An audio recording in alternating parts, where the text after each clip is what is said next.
Daily Bible reading, Numbers chapter 11, verses 1 through 20. The people took to complaining bitterly before the Lord. The Lord heard and was incensed. A fire of the Lord broke out against them, ravaging the outskirts of the camp. The people cried out to Moses. Moses prayed to the Lord, and the fire died down. That place was named Taberah, because a fire of the Lord had broken out against them. The riffraff in their midst felt a gluttonous craving. And then the Israelites wept and said, "If only we had meat to eat.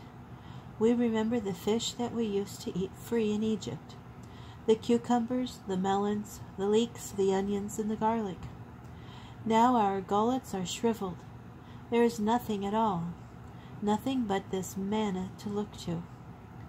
Now the manna was like coriander seed, and in color it was like bdellium.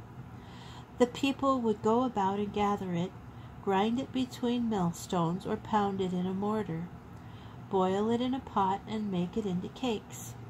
It tasted like rich cream. When the dew fell on the camp at night, the manna would fall upon it. Moses heard the people weeping, every clan apart, each person at the entrance of his tent.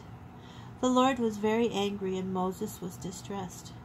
And Moses said to the Lord, "Why have you dealt ill with your servant? And why have I not enjoyed your favor, that you have laid the burden of all this people upon me? Did I conceive all this people?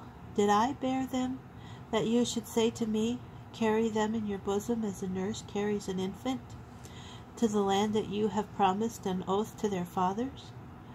Where am I to get meat to give all this people, when they whine before me and say, 'Give us meat to eat'?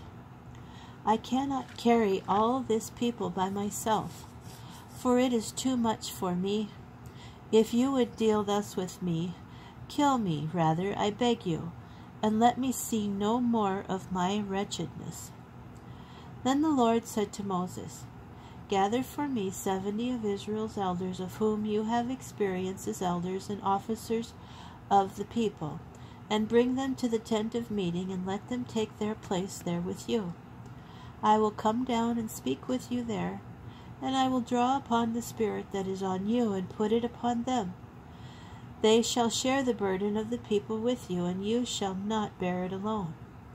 And say to the people, 'Purify yourselves for tomorrow, and you shall eat meat. For you have kept whining before the Lord and saying, If only we had meat to eat. Indeed, we were better off in Egypt. The Lord will give you meat, and you shall eat. You shall eat not 1 day, not 2, not even 5 days, or 10 or 20, but a whole month, until it comes out of your nostrils and becomes loathsome to you. For you have rejected the Lord who is among you, by whining before him and saying, Oh, why did we ever leave Egypt?'"